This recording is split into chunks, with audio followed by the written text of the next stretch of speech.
Some devices are made to protect us. They watch, they listen, they warn us when something is wrong. But what if the device isn't malfunctioning? What if it's telling the truth about something you were never meant to know? Tonight's story is about a baby monitor and a voice that should not have been there because the room was empty. There was no baby, and yet it spoke. I don't have a child. That's important. I bought the baby monitor because it was cheap and reliable, and I needed something to keep an ear on the apartment while I worked night shifts from home. The building was old. Thin walls, strange noises. The monitor had two units, one camera, one speaker. I set the camera in the spare room.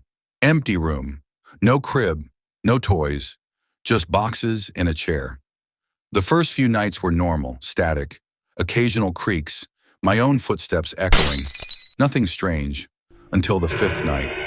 It was around 2:11 a.m. I was half asleep at my desk when the monitor crackled. At first, I thought it was interference. Then I heard breathing, slow, soft, rhythmic. I leaned closer to the speaker, and then a voice spoke. Not loud, not angry, just calm. That child isn't yours. I froze. I stared at the monitor screen. The room was empty. No movement, no shadow, no baby. I unplugged it immediately, told myself it was a glitch. I didn't sleep that night. The next day I packed the monitor into a drawer, but that night I heard it anyway, from inside the drawer. You shouldn't ignore me. I plugged it back in. The screen turned on by itself. The camera feed showed the empty room, and then the voice said, "You used to hear him cry too." My chest tightened. I whispered, "I don't have a child."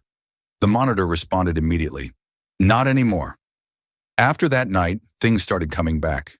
Dreams, a hospital hallway, a white door, a woman crying, me signing something. I checked my old photos. There was a gap, almost a year missing. No pictures, no messages, no posts. The monitor started turning on every night at exactly 2:02 a.m., and every night it told me more. "You named him. You held him once. You left him alone." I screamed at it to stop. The voice replied, "You already did." One night the camera angle changed. I hadn't touched it. The empty room was gone. Now the camera showed a crib. Old, scratched, stained.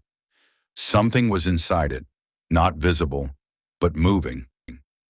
The monitor whispered, "He's still waiting." I went to the hospital, asked for my records.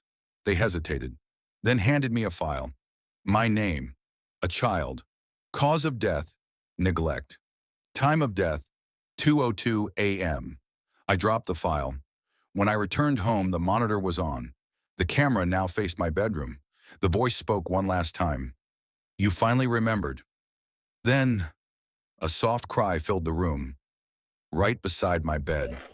I don't use the monitor anymore, but every night at 2:02 a.m., I hear it, not from the speaker, from the corner of the room, soft, hungry, waiting, and now you know. So if you ever hear a baby monitor speak, when there is no baby, don't unplug it, don't run, because it's not watching the room, it's watching you.